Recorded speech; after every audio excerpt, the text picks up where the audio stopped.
Pessoal, hoje nós vamos dar sequência no estudo do livro que faz parte da coleção A Vida do Mundo Espiritual, que é a supracitada que estamos fazendo estudo nas sextas-feiras. E para o nosso estudo dessa noite, teremos o capítulo 14, nos domínios da mediunidade, em serviço espiritual. Eles se distanciavam da instituição quando o marido desencarnado de Dona Celina, cuja presença assinalaram no decurso da reunião, se aproxima. Meu caro assistente por obséquio, Aulos nos apresenta um novo amigo. É nosso irmão Abelardo Martins. For esposo de nossa cooperadora Celina, vem se adaptando ao nosso regime de ação. Via-se de pronto que Abelardo não era uma entidade de escola. Maneiras e voz traíam-lhe condição espiritual ainda profundamente arraigado em hábito terrícola. Meu caro assistente continua inquieto, rogo-lhe auxílio em favor de Libório.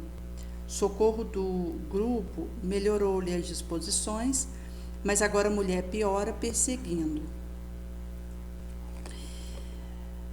Volte a companheira e tão logo se desligue Celina do corpo, pela influência do sono, traga em sua companhia, a fim de que possamos seguir todos juntos. O interlocutor afasta-se, contente, penetra a enorme praça arborizada, a longa explicação informando que o esposo de Dona Celina vagueara por muito tempo em desesperação. Fora, na experiência física, um homem temperamental, não se resignara de imediato às imposições da morte. Voluntarioso, atrabiliário, desencarnara muito cedo, em razão de excesso, que liminara a força orgânica. Tentou em vão obsidiar a esposa, cujo concurso reclamava qual se fora simples serva. Reconhecendo-se incapaz de vampirizá-la, excursiona alguns anos no domínio sombrio, entre espírito rebelado e irreverente, até que as orações da companheira, coadjuvadas pela intercessão de muitos amigos, conseguem demovê-lo. Então ele vai fazer essa excursionação no domínio das sombras entre espíritos irreverentes e rebelados, alguns anos, até que as preces da companheira coadjuvada pela intercessão de amigos o demovem. Curvava-se, enfim, a evidência dos fatos, reconhece a impropriedade da intemperança mental em que se comprazia e, depois de convenientemente preparado pela assistência do grupo de amigos que acabávamos de deixar, fora admitido numa organização socorrista, em que passara a servir como vigilante de irmãos desequilibrados. No subsequente, Hilário considera curioso que o contato com Abelardo suscita indagação interessante. Ele continua em comunhão com a esposa? Sim, elucida o orientador, o amor entre ambos tem raízes profundas no pretérito. Apesar da diferença em que se exprimem, por que não? Acaso o Pai Celestial deixa de amar-nos, não obstante falhas com que pautáramos ainda a vida que nos é própria? Realmente, concorda o colega, um tanto desapontado, argumento indiscutível. Abelardo religara-se à mulher? Perfeitamente.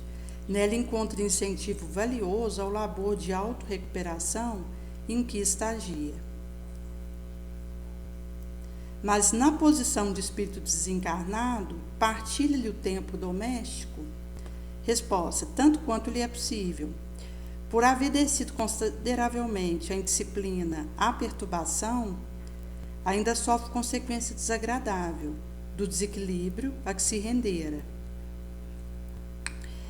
E por esse motivo, o lar terrícola, com a ternura da esposa, é o maior paraíso que poderá receber por enquanto.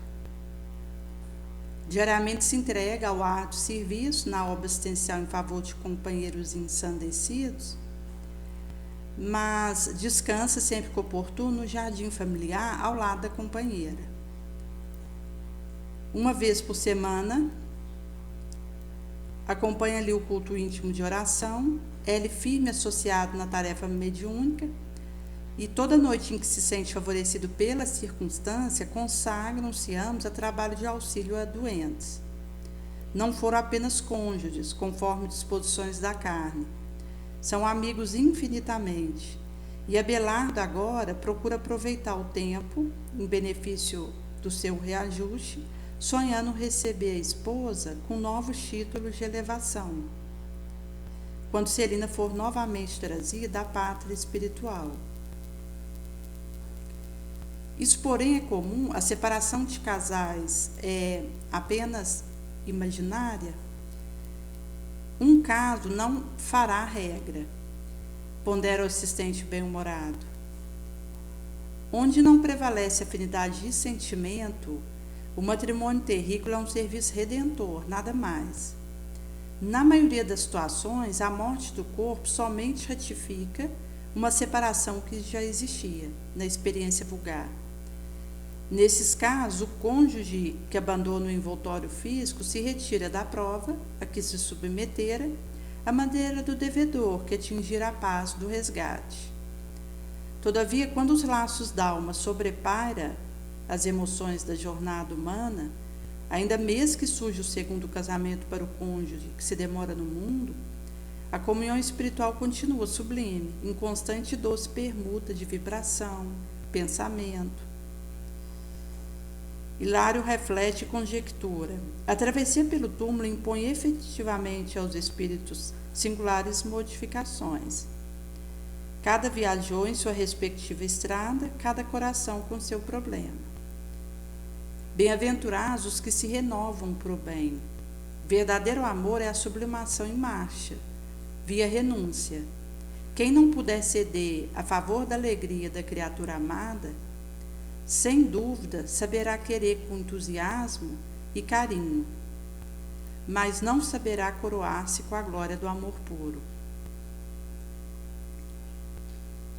Depois da morte, habitualmente aprendemos no sacrifício dos próprios sonhos a ciência de amar, não segundo o nosso desejo, mas de conformidade com a lei do Senhor. Mães obrigadas a fazer a entrega de filhinhos a provas de que necessitem, pais que se veem compelidos a renovar projetos de proteção à família, esposa constrangida a entregar o marido a outra alma irmã, esposo impelido a aceitar a colaboração de segunda núpcia no lar que fora desalojado. Tudo isso encontramos na vizinhança terrícola. A morte é uma intimação ao entendimento fraternal. E quando lhe não aceitamos o desafio, o sofrimento será nosso quinhão. Com largo sorriso ajunta: quando o amor não sabe dividir-se, a felicidade não consegue multiplicar-se, porque é na doação que acontece a multiplicação. Quem retém para si passa a dever. Por outro lado, aquele que faz a gratuidade da sua cooperação, mesmo que sacrificial, que abraça espontaneamente, ele vai fazer o pipoque das bênçãos, onde o primeiro e o mais beneficiado é aquele que doa, que auxilia, que renuncia em favor de outrem. Por isso que quando o amor não souber se dividir, a felicidade não conseguirá a multiplicação. Por outro lado, quando a caridade ela divide, ela distribui, a felicidade ela pipoca, sinergiza, e isso é amplificado pela própria energia que faz esse alcance acontecer e chegar ao necessitado da sorte. No subsequente, eles vão trazer da impressão de que o piche gaseificado era elemento preponderante naquele ambiente, onde adentraram para o trabalho. Em derredor proliferava soluço, imprecação, mas a pequenina lâmpada que Abelardo agora empunhava, auxiliando-os, não permitia enxergar senão um trilho estreito que nos cabia percorrer. Findo alguns minutos da marcha, atingiram uma construção mal iluminada, em que vários enfermos se demoravam, sob assistência de atenciosos enfermeiros. Entraram, foram explicado que estavam perante um hospital emergencial, dos muitos que se estendem em regiões purgatoriais. Tudo necessidade, sofrimento, pobreza. Este é o meu templo atual de labor, disse Abelardo, orgulhoso de ser ali uma peça importante na máquina de serviço. O irmão Justino, diretor da instituição, vem até eles e os cumprimenta, pedindo escusa, por não ser possível os acompanhar. A casa jazia repleta de psicopata, desencarnado, e não poderia deter-se naquele momento. Os dá, antes, permissão para agir com plena liberdade. A desarmonia era efetivamente tão grande no local que não pôde sopitar o espanto. Como cogitar de reajuste no meio atormentado quanto aquele? O assistente ampara André Luiz e aclara. Importa reconhecer que este pouso é um refúgio para desesperados. Segundo a reação que apresentam, são de prontos conduzidos a estabelecimento de recuperação positiva ou regressam à linha de aflição de que procedem. Aqui apenas atravessa pequeno estágio recuperacional. Então, ele vai explicar que ele era um refúgio para os desesperados de todo porte. Segundo a reação que cada qual apresenta, seriam conduzidos de pronto a estabelecimento de positiva recuperação ou regressariam à linha aflitiva de que procediam. Ali apenas atravessavam pequeno estágio de recomposição e recuperação. Alcançáramos um leito simples em que Libório, de olhar esgazeado, se mostrava distante de qualquer interesse pela nossa presença. Enxergava-nos impassível. Exibia semblante louco quando transfigurado por oculta flagelação. Um dos guardas vem até nós, comunica a Abelardo que o doente trazido à internação denotava crescente angústia. Aulus ausculta paternalmente e em seguida informa. Pensamento da irmã encarnada que nosso amigo vampiriza está presente nele, atormentando. Acham-se ambos sintonizados na mesma onda. É um caso de perseguição recíproca. Os benefícios recolhidos no grupo estão agora eclipsados pelas sugestões de longe arremessadas. Então, ele vai explicar que o pensamento da encarnada que Libório estava vampirizando o atormentava, porque estavam sintonizados na mesma onda, numa recíproca perseguição. Por isso que, quando alguém vampiriza o outro, ele acaba se algemando na onda atormentadora. Nesse sentido, que era uma situação recíproca, de perseguição e de cola subsequente. Os benefícios recolhidos no grupo estariam eclipsados pela sugestão arremessada de longe.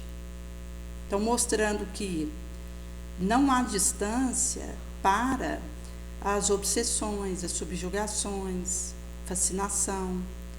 Porque se um encarnado tem uma relação com um desencarnado de perseguição recíproca num quadro obsessivo, mesmo que eles não estejam juntos no mesmo ambiente, telepaticamente, enquanto sugestão arremessada de longe, eles estarão se prejudicando.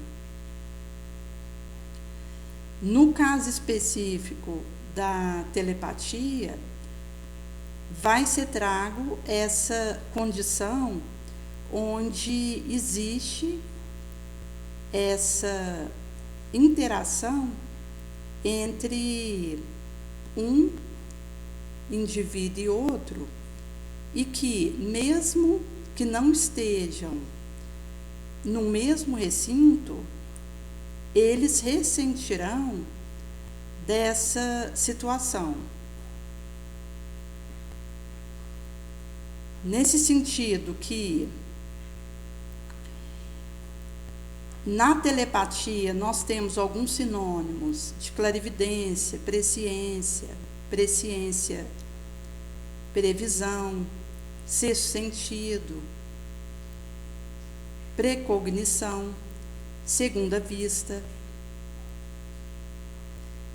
Ela seria uma suposta capacidade de comunicar pensamento, sentimento ou informação diretamente de uma mente para outra, sem usar o sentido conhecido, tato, visão, fala, sendo considerada uma forma de percepção extrasensorial, estudada na parapsicologia.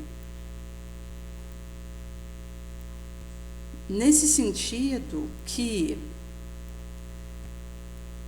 considerando que um desencarnado estava nessa interação com uma encarnada, vai ser trago que no Espiritismo a telepatia é essa comunicação direta de pensamento, sentimento à distância, porque no conceito anterior é a telepatia na visão da ciência. Já o Espiritismo traz ser essa comunicação direta de sentimento, pensamento à distância, sem palavra, entre encarnado, desencarnado e entre ambos, usando sintonia mental e força de vontade, como uma extensão natural da faculdade do espírito e uma forma de telegrafia humana, prevista por Kardec, que pode ser desenvolvida através da sintonia espiritual da moralidade. É por esse motivo que na telepatia vai funcionar a vibração que o indivíduo está, o pensamento onde ele se demora. Por isso que entre essa irmã encarnada e o espírito que a vampirizava, acontecia essa sintonia, porque ambos estavam na mesma onda de ódio, de vindita. Por isso que aconteceria um eclipse dos benefícios recolhidos no grupo pela sugestão arremessada de longe, na direção de Libório. Temos então aqui, aleguei, um símile perfeito do que verificáramos comumente na Terra, nos setores da mediunidade torturada. Existem médios que, aliviados de vexame que recebem por parte de entidade inferior, depressa como que lhes reclama presença, religando-se a elas automaticamente, embora o nosso mais sadio propósito de libertá-los.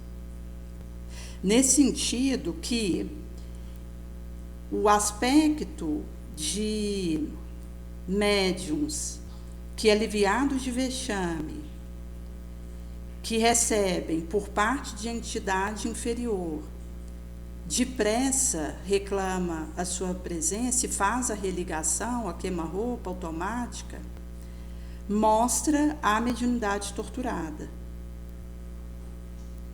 que acontece na Terra, para todo lado, que tem a ver com sintonia, afinidade. cultivo de pensamento, sentimento. Sim, aprova o orientador, enquanto não lhes modificarmos a disposição espiritual, favorecendo-lhes criação de novo pensamento, jazerão no regime de escravidão mútua, em que o obsidiado e o obsessor se nutrem da emanação do outro, temem a separação pelo hábito cristalizado em que se associam, segundo o princípio da afinidade, e daí surge impedimento para a dupla recuperação que lhes desejamos. Então, ele vai trazer aqui esse aspecto da ingência de criar novo pensamento, devido à necessidade de modificação da disposição espiritual. Porque dois espíritos, seja entre desencarnados, entre encarnados ou entre desencarnado e encarnado, que estejam fazendo a nutrição da emanação do outro pela afinidade vibratória de interesse, de objetivo, eles acabam que jazem num regime de escravidão mútua, de algema recíproca, em que o obsessor e o obsidiado vai fazer essa alimentação da energia um do outro, uma vampirização, parasitismo, e temem a separação, porque o hábito cristalizou nessa associação, segundo esses princípios de afinidade. E isso é impedimento para a dupla recuperação desejada. Doente fizera-se mais angustiado, mais pálido, registrava uma tempestade interior, incoercível, pavorosa. Tudo indica a vizinhança da irmã que se lhe apoderou da mente. Nosso companheiro se revela mais dominado, mais aflito. Então, cria essa situação onde a aproximação do vampirizado ou do vampirizador leva a esse registro de uma interior tempestade pavorosa, incoercível. E mostra que existe um jungimento um ao outro, onde a individualidade ela é enfraquecida, num processo sadio de individuação.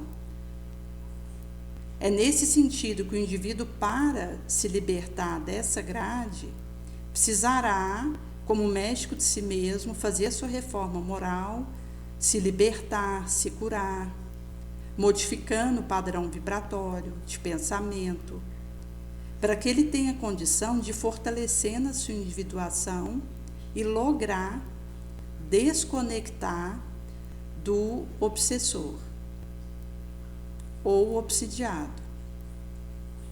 Porque, inclusive, do momento que o indivíduo ele se locupleta nessa situação por um tempo, quando acontece a separação, o obsidiado pode chamá-lo de volta. E vice-versa. Onde o obsessor ele vai até o obsidiado e não o deixa, impondo-se. Mal acabar o orientador de formular o prognóstico, a pobre mulher desligada do corpo físico pela atuação do sono aparece à nossa frente reclamando feroz. Libório, por que te ausentaste? Não me abandones.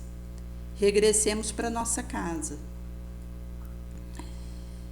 Exclama Hilário, intrigado, acerca do que estava acontecendo.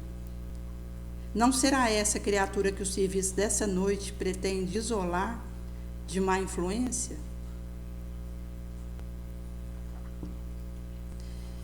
Porque o orientador respondeu deste modo afirmativo, o colega continua.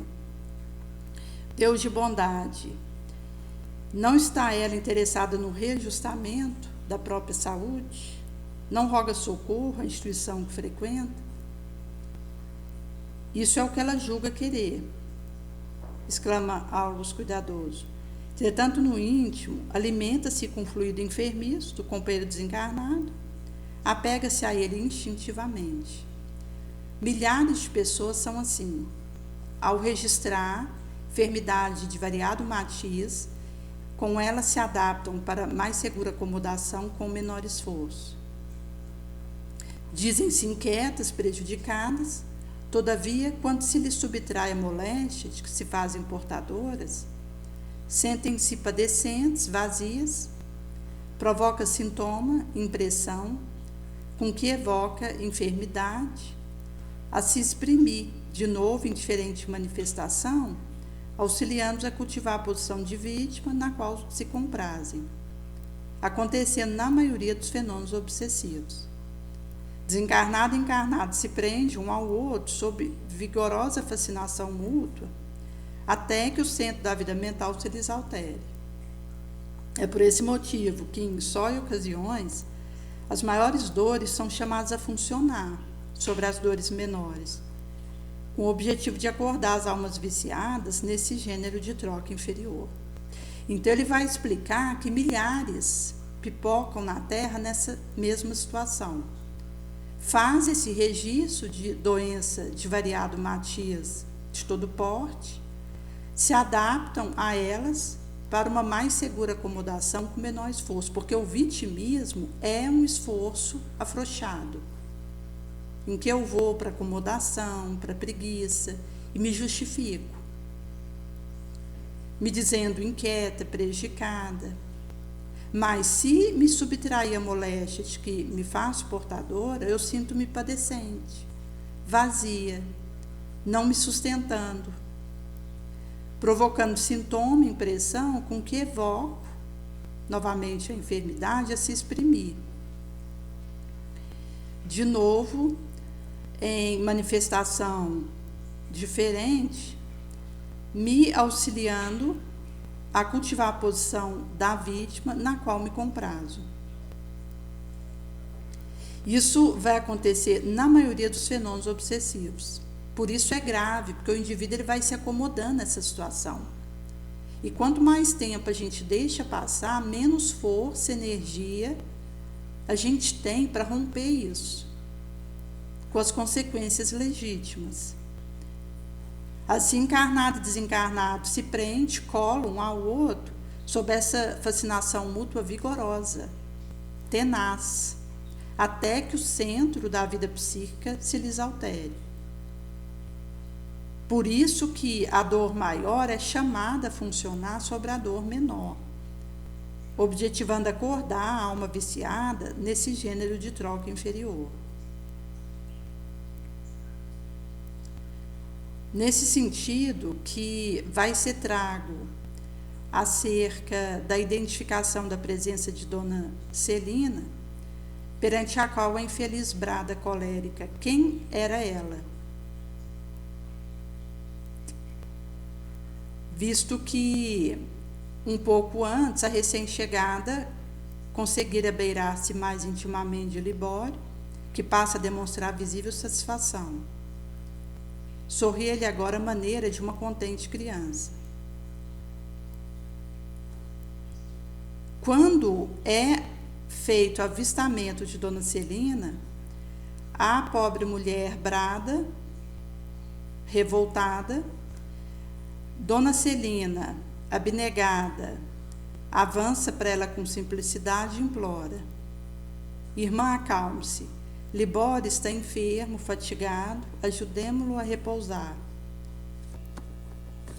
A interlocutora não lhe suporta o olhar benigno, doce. Longe de reconhecer a prestimosa médium do grupo a que se associara, enseguecida de ciúme, grita por um enfermo palavra amarga que não seria lícito reproduzir e abandona o recinto em carreira desabalada. Libório mostra evidente contrariedade, contudo Aulus aplica passes, restituindo-lhe a calma. Em seguida, o assistente diz amorável: a bondade divina é tão grande que até os nossos sentimentos menos dignos são aproveitados em nossa própria defesa. O despeito da visitante, encontrando Celina junto do enfermo, dar-nos-á trégua valiosa, vez que teremos algum tempo para auxiliar na reflexão necessária. Quando acordar no corpo canal, pela manhã, nossa pobre amiga lembrar-se-á vagamente haver sonhado com Libório ao lado de uma companheira, pintando um quadro de impressão ao seu prazer bel, porquanto cada mente vê nos outros aquilo que traz em si própria. Abelardo estava satisfeito, acariciava o doente, antevendo-lhe melhora. Então, semi-espantado, Hilário considerará: o que me assombra é reconhecer o serviço incessante por toda parte, no sono, na vigília, na morte, na vida. Responde Aulo sorrindo: a inércia é simplesmente ilusão. A preguiça é fuga, que a lei punirá com a aflição da retaguarda. E tem a ver com essa ginástica moral de disponibilização das nossas energias para o bem, ao qual prestaremos conta. Nesse sentido que vai ser trago no Livro dos Espíritos essa situação de penalidade temporais que vai nos trazer um pouco sobre a nossa condição de colhermos os resultados da nossa ação, onde a cada um segundo sua obra funciona em qualquer parte do universo. Nesse sentido que Kardec ele começa no tópico 983, perguntando se o espírito que repara suas faltas numa nova existência passa por sofrimento material. É certo dizer que após a morte a alma tem apenas sofrimento moral? Resposta: é bem verdade que a alma, quando está reencarnada, considera a aflição da vida um sofrimento, mas é apenas o corpo que materialmente sofre. Frequentemente dizeis daquele que está morto que não sofre mais.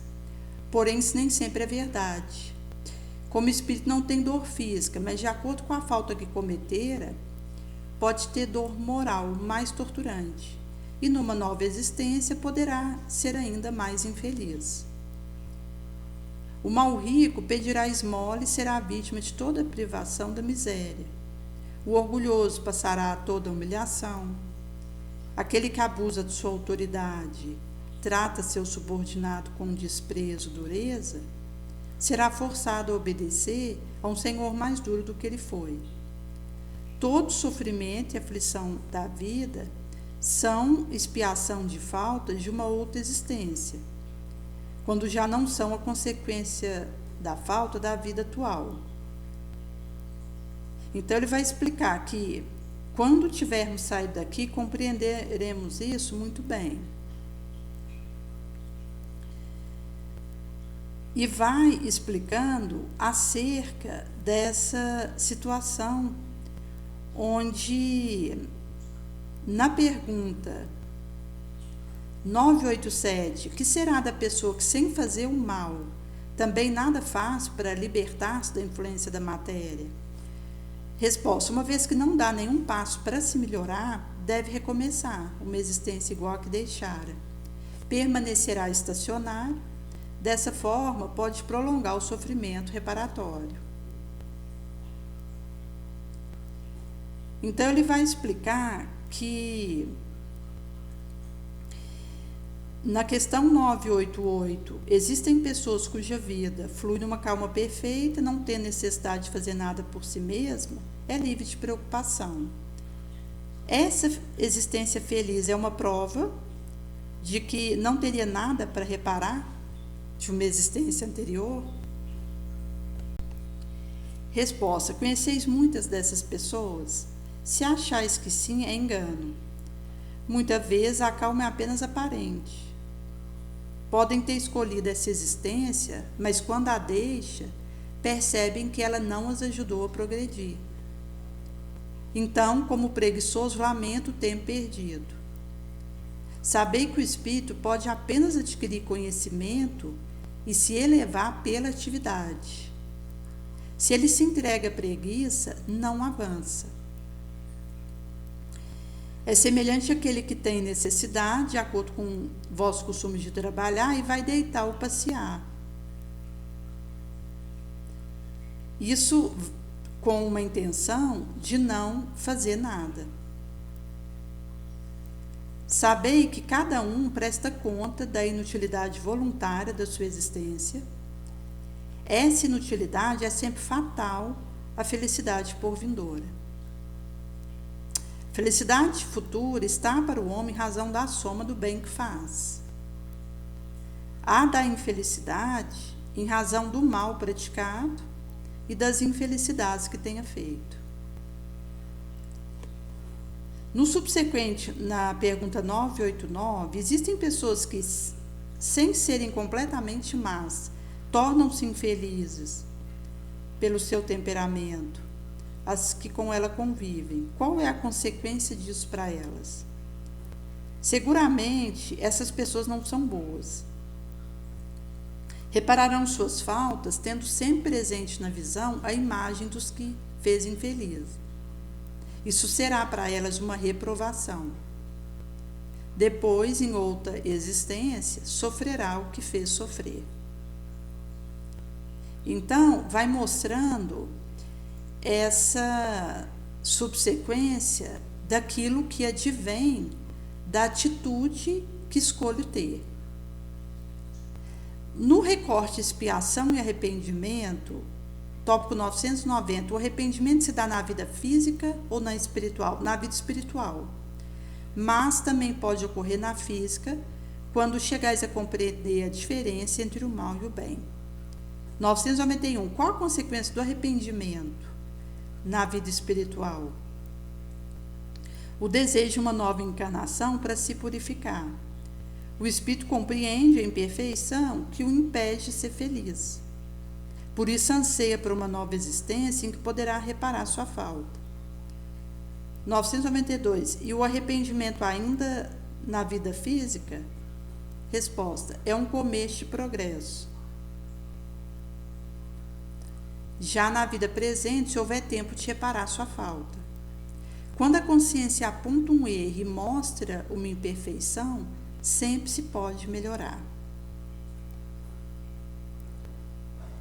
Nesse sentido que é uma decisão que o indivíduo, percebendo a própria imperfeição, o erro, deseja melhorar, ele, no mesmo instante, faz esse movimento. Daí, na existência que estiver, já começa a espiar e reparar, caso espie com resiliência, resignação, fazendo o acolhimento do que vive, conformado, humilde. 993. Existem pessoas que só têm o instinto do mal e são inacessíveis ao arrependimento? Já vos disse que o espírito deve progredir sem parar. Aquele que nessa vida tem apenas instinto do mal, terá o bem numa outra. E é para isso que renasce muitas vezes, porque é preciso que todos avancem e atinjam o objetivo. Apenas uns o alcançam num tempo mais curto, outros num tempo mais longo, de acordo com a sua vontade. Aquele que tem apenas o instinto do bem já depurou, mas pode ter tido do mal numa existência anterior.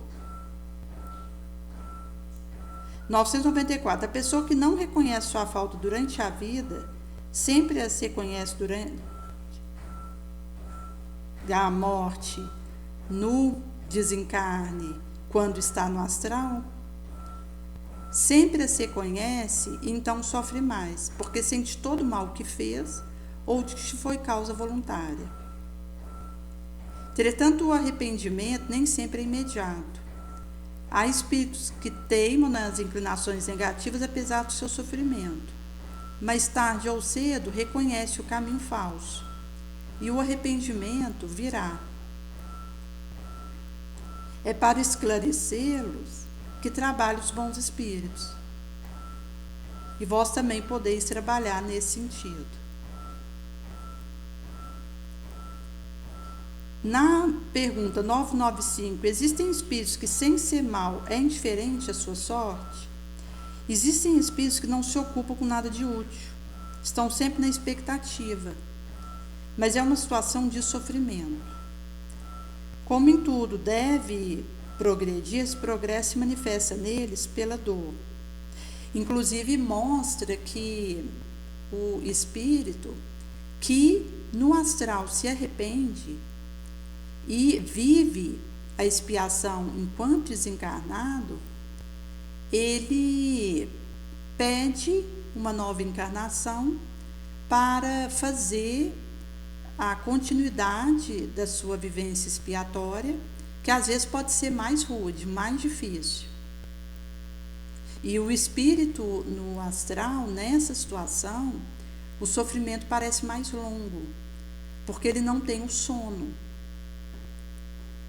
E nesse sentido que ele fica num suplício ininterrupto, ansiando por uma nova ensancha terrícola, via berço, para expiar seus erros cometidos e assim poder fazer o apagamento dessa mancha consciencial.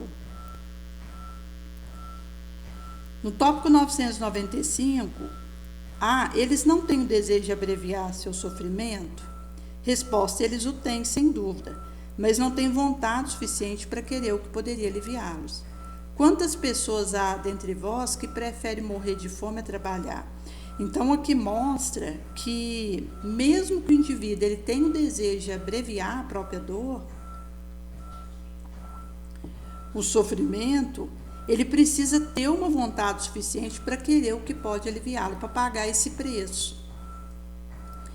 E é nesse sentido que quanto mais a gente toma a automedicação, o autoacolhimento e nos tornamos terapeutas de nós mesmos, nos amando, nos curando, nos libertando, a gente vai fazendo a tessitura de uma vontade alavancada ao nível máximo, que movimenta nossa energia para buscar o que nos alivia. Assim que ele vai trazer aqui que muitos preferem morrer de fome a trabalhar porque a vontade está enfraquecida. E numa vontade débil, o indivíduo, mesmo sofrendo, sabendo o que ele precisa buscar para se aliviar, ele não tem vontade suficiente, um querer forte que lhe movimente nesse sentido. É por esse motivo que a autocura, o autoacolhimento e o autoconhecimento vai nos ajudando a urdir essa vontade nobre, para que nós paguemos o preço do benefício recuperacional. Em sendo assim, no tópico onde ele pergunta: uma vez que os espíritos veem o mal causado pelas suas imperfeições, como se explica que existe os que agravam essa situação, prolonga sua condição de inferioridade, fazendo mal como espírito, afastando os homens do bom caminho? Presente no tópico 996. Na resposta: existem os espíritos agindo assim pelo arrependimento tardio. O espírito que se arrepende pode ser deixar arrastar de novo pela tendência inferior, por outros espíritos ainda mais atrasados. E quando nós consideramos um desencarnado, ele não é tentado como um encarnado, porque já não tem mais a experiência de prazeres carnais. Então, as experiências de um desencarnado não podem ser materiais, porque a alma não é matéria. O bom senso diz. As penalidades que ele vive, prazeres, nada tem de carnal, mas são 1000 vezes mais intensos que aqueles que experimentamos na Terra.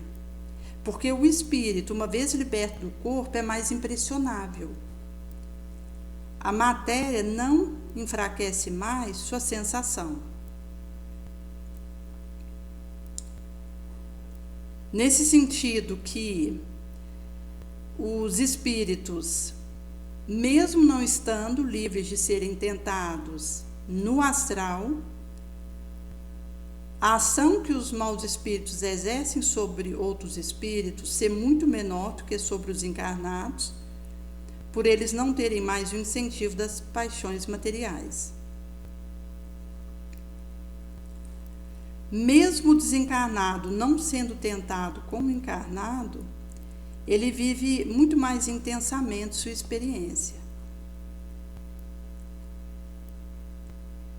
Por isso que Kardec vai trazer que o espírito desencarnado, mesmo arrependendo, pode se deixar arrastar de novo pela tendência inferior por outro espírito mais atrasado. Idem para o encarnado, acrescido de que este está mais sujeito à tentação. Então, se por um lado o encarnado ele não é tão impressionável quanto o desencarnado, ele está mais sujeito à tentação.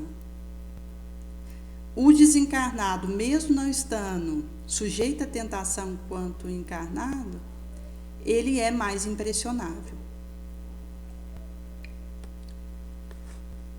No tópico 997, vemos espíritos de uma inferioridade notória, acessível ao bom sentimento, tocado pela prece feita para eles. Como se explica que outros espíritos, aparentemente mais esclarecidos, mostram endurecimento e cinismo completo? A prece apenas tem efeito em favor do espírito que se arrependa. Para aquele que, possuído pelo orgulho, revolta-se contra Deus, persiste no seu desatino, exagerando ainda mais, como faz o espírito infeliz, a prece nada pode, nada poderá, até o dia que uma luz de arrependimento venha o esclarecer. Visto que o espírito, após a morte do corpo, não está subitamente transformado. Se sua vida foi reprovável, é porque for imperfeito. Portanto, a morte não torna imediatamente perfeito. Poderá persistir em seu erro, seu preconceito, sua falsa opinião, até que seja esclarecido pela reflexão, sofrimento, estudo. Nesse sentido que a reparação ocorre durante a vida física, pelas provas que o espírito é submetido, e na vida espiritual, pelos morais sofrimentos ligados à inferioridade do espírito.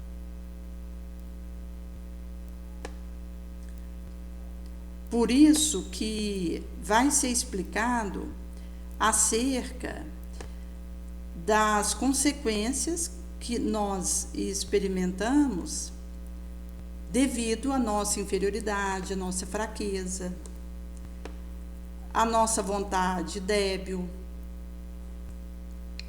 Por isso que os esforços de transformação interior que o indivíduo precisa realizar para se fortalecer é que vai nos dar condição para movimentarmos em dada direção.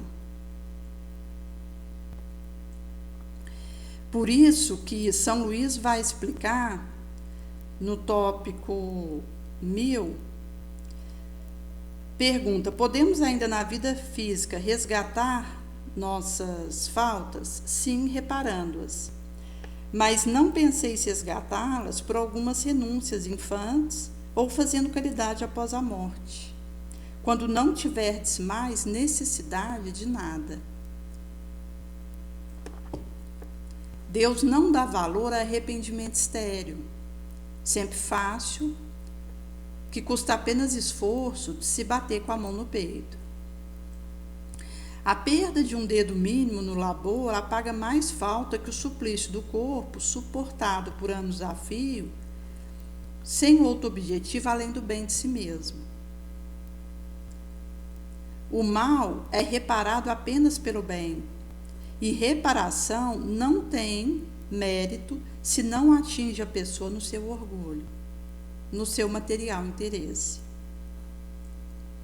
Diz que valeria para se justificar restituir após a morte um bem irregularmente adquirido, dos quais tirara proveito durante a vida e que agora para nada serve. Não adianta renunciar a alguns prazeres fúteis, a coisas supérfluas, se a falta que cometeu com o outro permanece a mesma. Enfim, de que serve se humilhar perante Deus, se conserva seu orgulho perante o homem?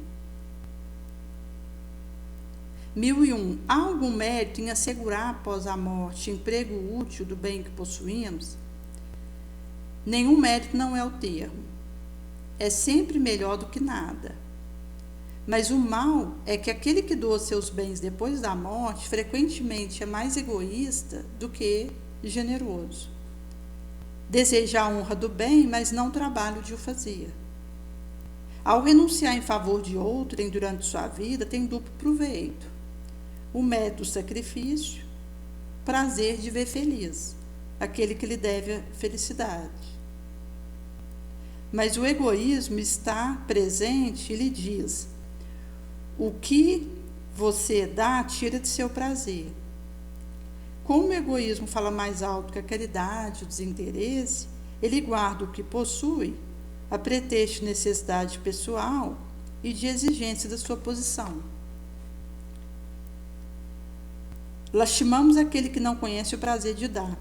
Este é verdadeiramente deserdado de um dos prazeres mais puros e mais delicados, que é a doação, um desinteresse moral, material, a abnegação, o devotamento, sem limite, sem segunda intenção. Deus, ao submetê-lo à prova da riqueza tão perigosa e escorregadia para seu porvir, quis lhe dar como compensação a felicidade de ser generoso, da qual poderia desfrutar já aqui na terra. 1002. O que deve fazer quem, no último momento da vida, reconhece sua falta, mas não tem tempo de repará-la? Nesse caso, bastaria arrepender-se? Resposta: o arrependimento apressa a reabilitação, mas não absolve. Tem diante de si o futuro que nunca se fecha. Na duração da penalidade futura, tópico 1003, a duração do sofrimento preocupado numa vida futura é sem regra ou segue uma lei? Deus não age por capricho. Tudo no universo é regido por lei que revela a sua sabedoria, bondade. Nesse sentido, que a lei que rege a duração do sofrimento é eminentemente benevolente, sabe? Vez que subordina a sua duração ao esforço do espírito para se melhorar. Nunca interfere no seu livre-arbítrio. Se fez mau uso dele, sofrerá a consequência legítima.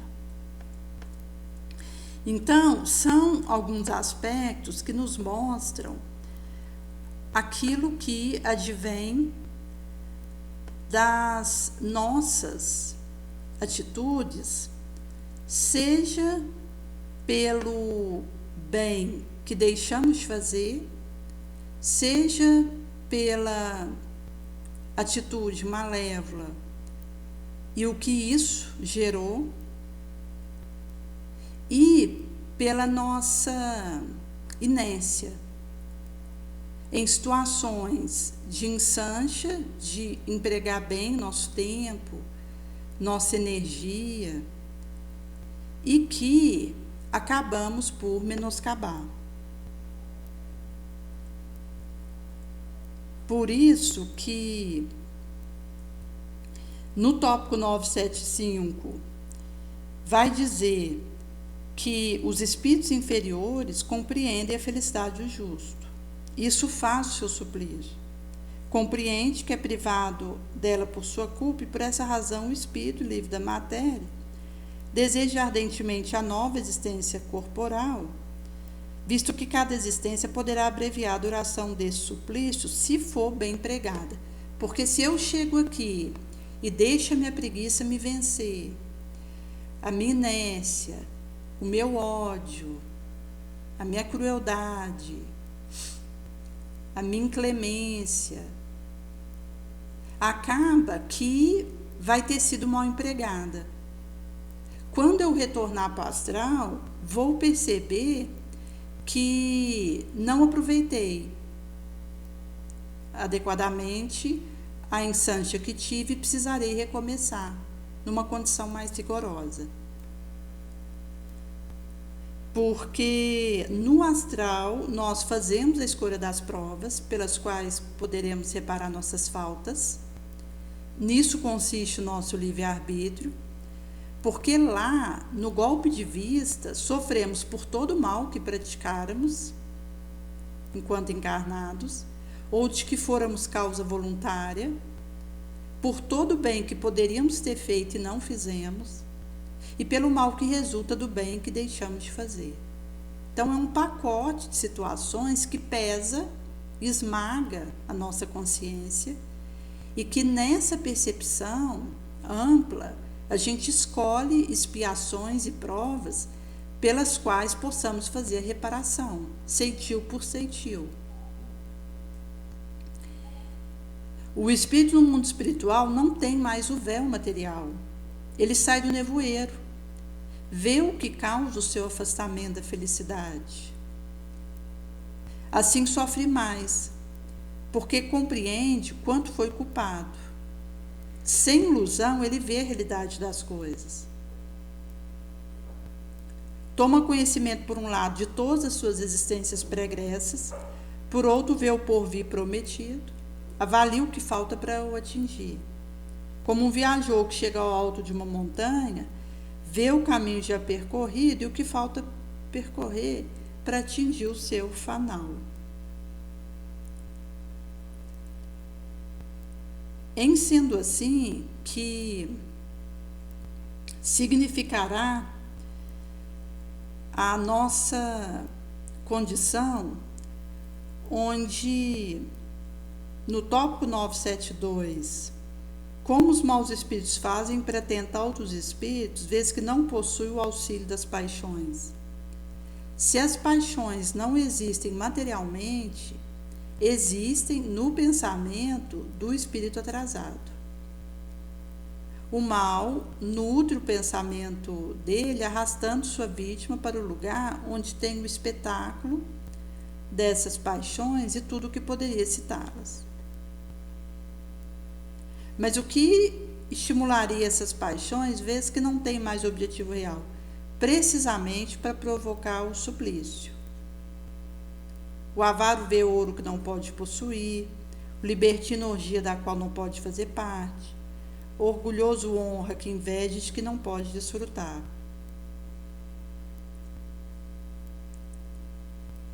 Nesse sentido que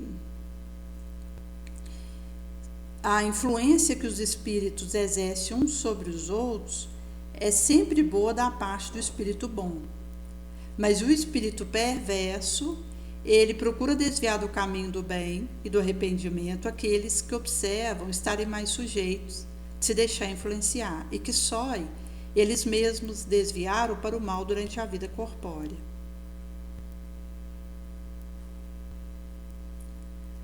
Nesse sentido que nós temos conosco essa insância de aproveitarmos o momento que passa. A nossa encarnação na Terra é uma oportunidade bendita de solvermos nossos débitos. O que levaremos daqui, quando voltarmos para o astral, é o bem que tivermos realizado. Por isso que vai ser trago nos domínios da mediunidade, no capítulo subsequente, acerca das forças viciadas, onde junto de fumante e bebedor inveterado, criatura desencarnada de triste feição, demorava expectante. Alguma sorvia baforada de fumo arremessada ao ar, ainda aquecida pelo calor do pulmão que as expulsava, nisso encontrando alimento e alegria. Outras aspirava hálito de alcoólatra impenitente. Muitos que já desvencilhou do vaso carnal se apega com tamanho desvario à sensação da experiência física, que se cosem aqueles nossos amigos terrícolas temporariamente desequilibrados, nos desagradáveis costumes, porque se deixaram influenciar. Mas por que mergulhar dessa forma em prazer desse jaez? O que a vida começou, a morte continua. Esses nossos companheiros situaram a mente em apetite mais baixo, terrícola, alimentando-se com um tipo de emoção que os localiza na vizinhança da animalidade.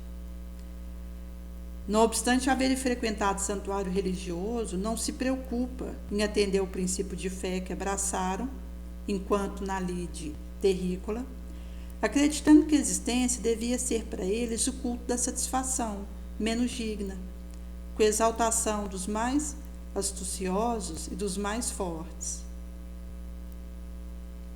O chamamento da morte os encontra na esfera de impressão escura, delituosa, e como é da lei que cada uma receba da vida de conformidade com aquilo que dá, não encontra interesse, senão em lugar onde possa nutrir a ilusão que lhe é peculiar.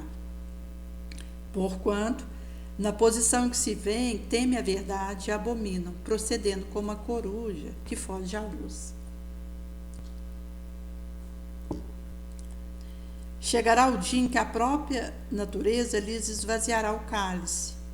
Há 1000 processos de reajuste no infinito universo em que se cumpre o desígnio do Senhor. Chamem-se eles desencanto, cansaço, aflição, tédio, sofrimento, cárcere.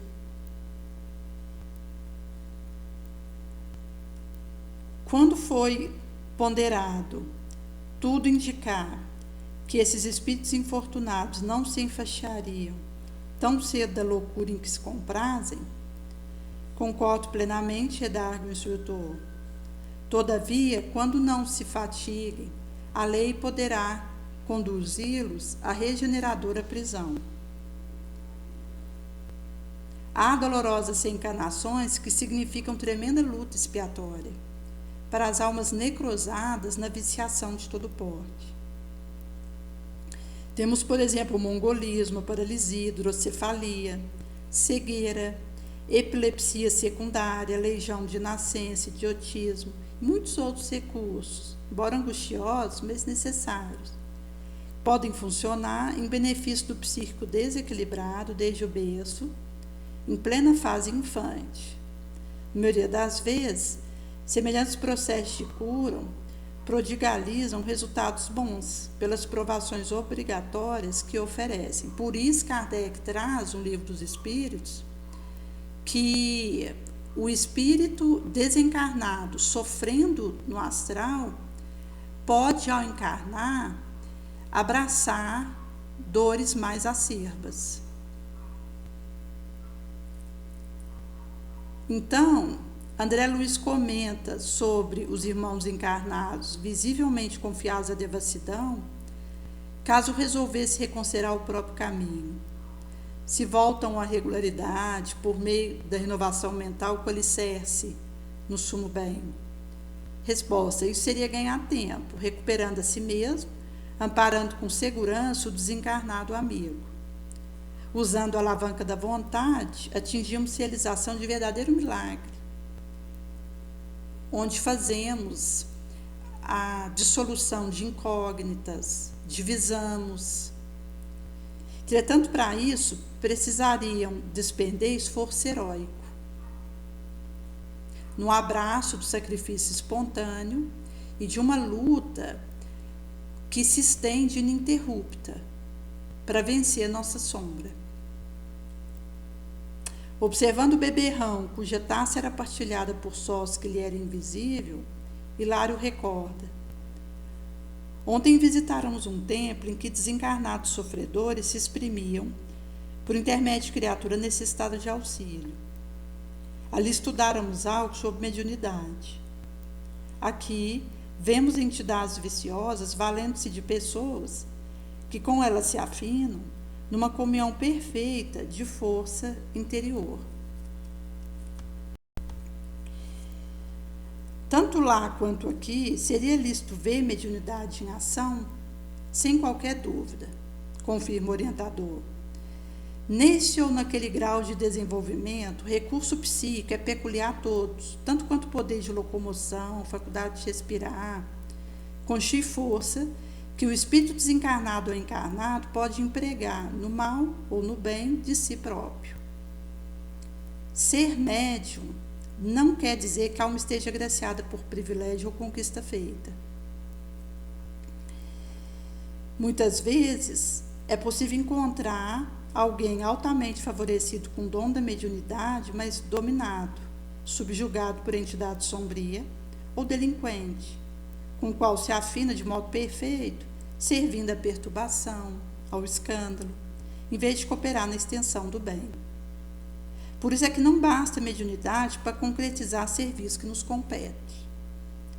Precisamos da doutrina espírita, do puro cristianismo, a fim de controlar a energia medianímica, canalizar adequadamente, de maneira a mobilizá-la em favor da sublimação espiritual, na fé religiosa, tanto quanto disciplinamos eletricidade em benefício do conforto civilizacional. Então, ele vai explicar que os recursos psíquicos, em grau de todo porte, é peculiar a todos. Tanto quanto respirar, locomover, são forças que o encarnado e desencarnado possui e pode empregar no mal ou no bem de si mesmo. E que está conosco a título precário. Em sendo assim, o médium não é alguém agraciado por um privilégio, uma preferência, uma conquista feita. Encontramos pessoas altamente favorecidas com dom mediúnico, mas subjugadas, dominadas por delinquentes ou entidades sombrias, com as quais se afinam de modo perfeito, servindo ao escândalo, à perturbação, em vez de cooperar na extensão do sumo bem. Por isso não bastará a mediunidade para concretizar o serviço que nos compete e com os quais acordáramos no astral. Precisamos da doutrina do espiritismo, cristianismo puro, visando controlar a energia medianímica, mobilizando em favor da sublimação espiritual na religiosa fé, tanto quanto disciplinamos a eletricidade em benefício do conforto do populacho. Nesse sentido que, referente ao irmão desconhecido, Aulo Dias, um hábil médium psicógrafo, tem cela do pensamento integralmente controlada pelo infeliz cultivador de crueldade, sob nossa vista. Imanta-se-lhe a imaginação, lhe assimila ideia, atende-lhe a propósito escuso, por meio do princípio da indução magnética, uma vez que o rapaz, desejando produzir página escabrosa, encontra quem lhe fortaleça a mente e o ajude nesse mistério. Imprimindo a voz expressão significativa, ajunta: encontramos sempre o que procurarmos ser. Todavia, será ele um médium na acepção real do termo? Pensativo em agrupamento espírita comum? Não está sob qualquer disciplina espiritualizante. É moço de inteligência vivaz, sem maior experiência da vida, manejado por entidade perturbadora. Nesse sentido que, pelo fato dele estar manejado como marionete na mão de entidade perturbadora, que o jogata ao Bel, ele não está sob o guante da disciplina espiritualizante, que é esse autodomínio, essa tomada da rédea de nós mesmos, que nos canaliza para a produção da utilidade. Nesse sentido que as células do pensamento estavam controladas pelo cruel, fazendo imantação a sua imaginação, lhe assimilando ideias,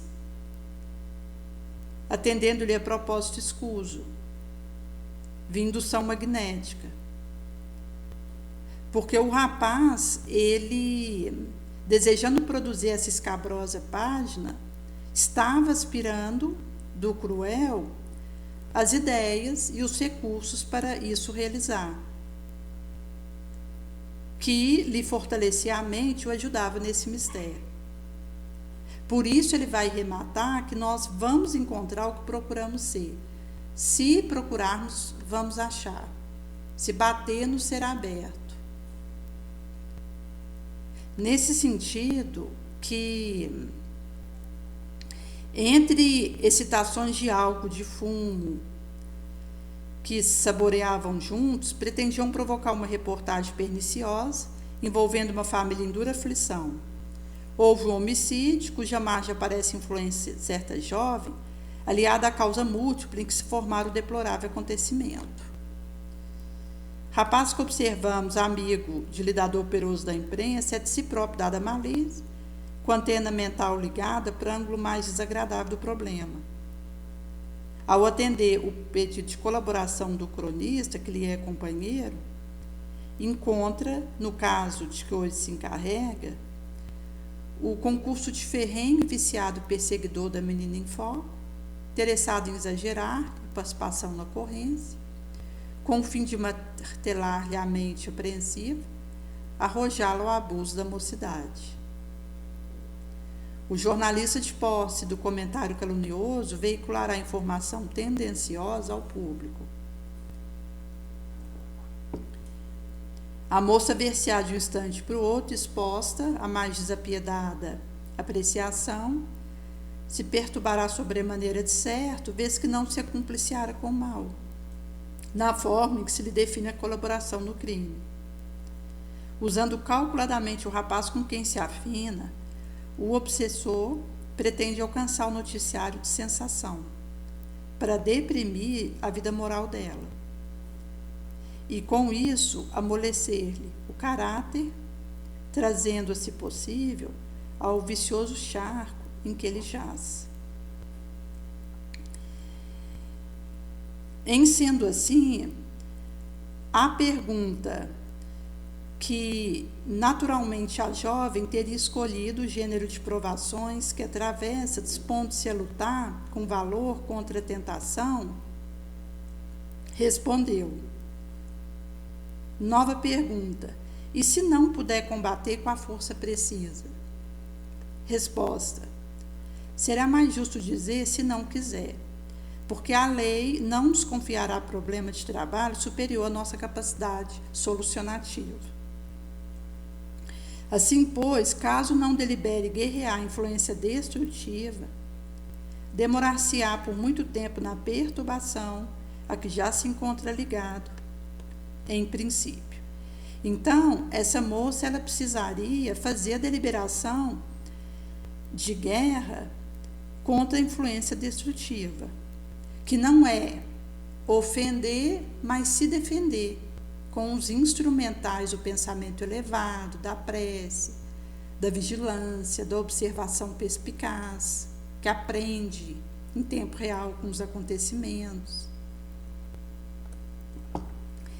E nesse sentido, que essa movimentação, incluindo o Evangelho no Lar Diário, o sentimento nobre, a palavra edificante, a ação caridosa, vai nos dando amealhos para fazer essa proteção da nossa mente.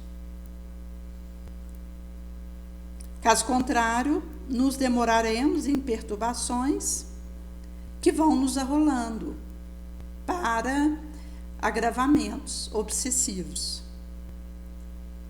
Discutivelmente, a jovem e o infeliz que a persegue estão unidos um ao outro desde muito tempo.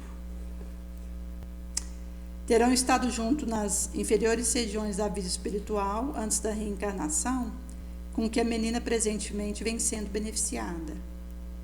Reencontraram na experiência física, de cuja vantagem ainda não partilha, o desventurado companheiro tenta incliná-la, assim, de novo, à desordem emotiva, com o objetivo de explorá-la em atuação vampirizante.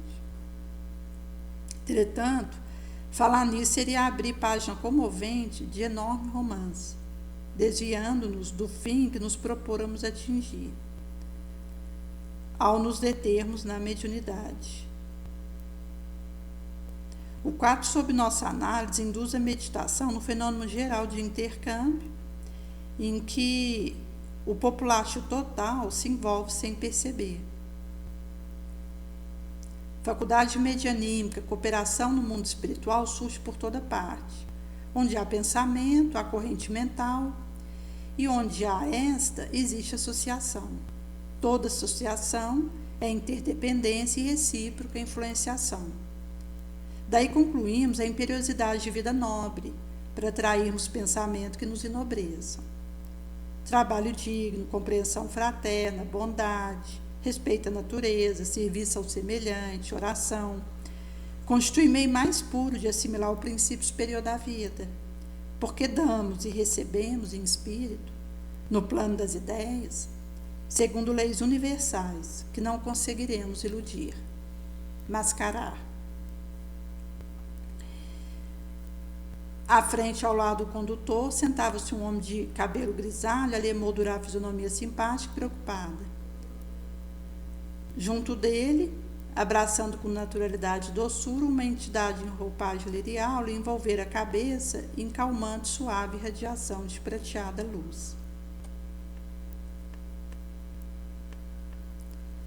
Em sendo assim que a influência do bem ou do mal na esfera evolutiva em que nos achamos se estende por todo lado, por todo lugar registramos a presença de faculdade medianímica que as assimila segundo a direção infeliz ou feliz, indigna ou correta, em que cada mente se localiza.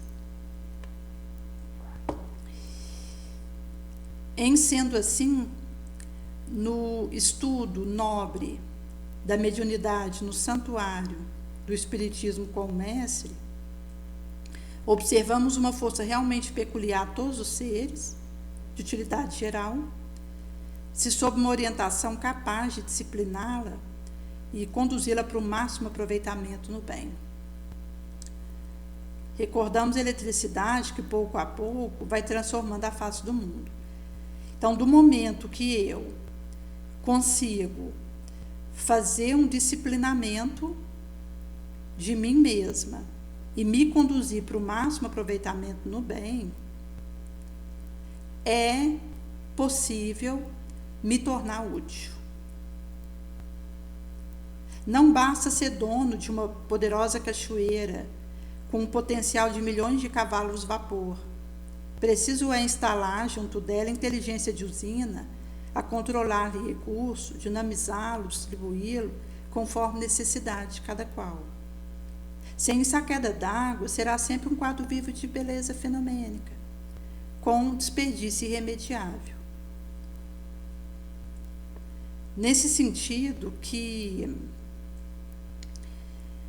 vai ser respondido por Aulus, ser médio abençoado valor humano, mormente no socorro aos enfermos, no qual incorpora as correntes mentais dos gênios do bem, consagrados ao amor pelos sofrimentos terrícolas.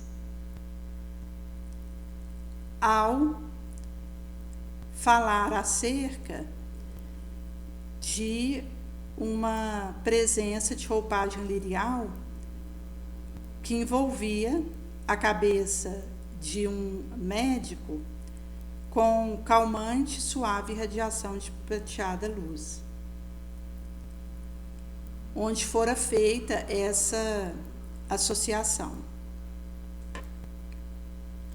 Com todo o respeito que devamos ao Espiritismo, imperioso lembrar que a bênção do Senhor pode descer sobre qualquer expressão religiosa, afirma o orientador com expressivo olhar tolerante. Deve ser um profissional humanitário, generoso, por seus hábitos de ajudar o próximo, se fez credor do auxílio que recebe. Não lhe bastaria título de espírita, de esculápio, para reter a influência benéfica de que se faz acompanhar. Para tão harmoniosamente acomodar-se com a entidade que o assiste, precisa possuir uma boa consciência, um coração que irradia fraternidade, paz.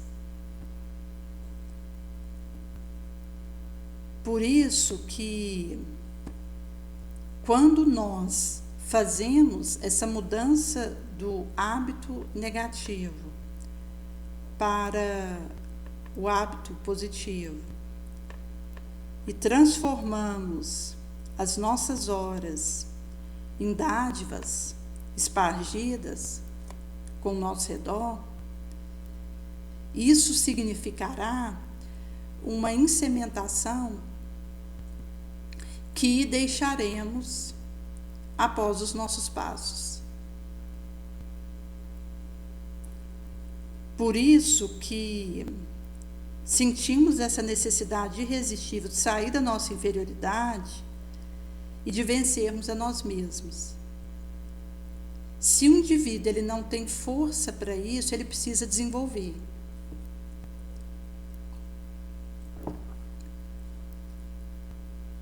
A pobre ovelha desgarrada sabe deixar vir até vós o bom pastor que de longe vos banir para sempre sua presença, na verdade vem ao seu encontro para vos reconduzir ao aprisco. Assim, ao deixarmos o exílio voluntário, dirigimos nossos passos à morada paternal. O Pai estende os braços e se mostra sempre pronto a nos festejar nosso retorno à família. E isso significa essa oportunidade que nós adquirimos de ir reparar.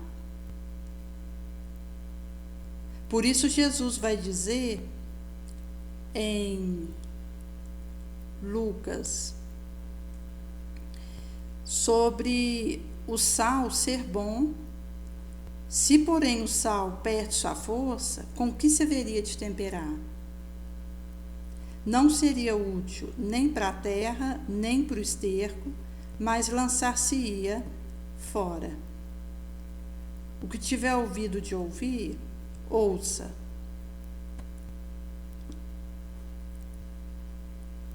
É por esse motivo que nós vamos conhecendo a nós mesmos. Isso vai nos adestrando para ir ao encontro da miséria oculta no nosso entorno. Vamos tendo um aprimoramento do nosso discernimento, da nossa intuição, dessa observação aguda, perspicaz, medindo com prudência, analisando tudo e todos para produzir o melhor. Essa depuração, essa autocorreção e o autoaperfeiçoamento nos faz tomar nosso voo com a rapidez do relâmpago. Soando o nosso momento de ir para o astral, teremos condição de seguir nossa romagem evolutiva via roda Sansara, sem olhar para trás. No livro Parábolas Evangélicas, no capítulo 7, vai ser trago sobre a parábola dos trabalhadores das diversas horas do trabalho, que está ligado tanto esse aspecto do que nós fazemos o nosso tempo aqui, com as suas respectivas consequências. Porque Jesus ele diz que o reino dos céus é como um pai de família que sai de madrugada, visando assalariar trabalhador para sua vinha. Tendo convencionado com um trabalhador que pagaria 1 denário a cada um por dia, manda-os para a vinha. Sai de novo à terceira hora do dia, vendo outros, na praça sem fazer coisa alguma, diz: ide vós outros para minha vinha, vos pagarei o que for razoável. Eles foram. Sai novamente a hora sexta, a hora nona do dia, faz o mesmo. Sai mais uma vez a hora 10, encontra ainda outros que estavam desocupados, aos quais diz: por que permaneceis aí o dia inteiro, sem trabalho? Eles disseram: é que ninguém nos assalariara. Então ele diz: ide vós também para minha vinha. Ao cair da tarde, disse o dono da vinha, aquele que cuidava do seu negócio: chama os trabalhadores e paga-lhes. Começa pelos últimos, indo até os primeiros. Então aproxima-se os que só 1/10 hora haviam chegado, recebe 1 denário cada qual. Vindo a seu turno os que tinham sido encontrados em primeiro lugar, julgaram que iam receber mais, porém receberam apenas 1 denário. Recebendo, queixaram-se ao pai de família, dizendo: esses últimos laboradores há apenas 1 hora, e lhes dás tanto quanto a nós, que suportamos o peso do dia e do calor. Disse o dono da vinha a um deles: meu amigo, não te causo dano algum. Não convencionaste comigo receber 1 denário pelo seu dia? Toma o que te pertence, vai-te. Apraz-me a mim dar esse último, tanto quanto a ti. Não me é lícito fazer o que quero? Tens mau olho porque sou bom? Assim os últimos serão os primeiros serão os últimos. Porque poucos são os escolhidos, apesar de muitos terem sido chamados. Que está em Mateus. À primeira vista, poderia parecer que Jesus, nessa parábola, esteja consagrando a arbitrariedade, a injustiça.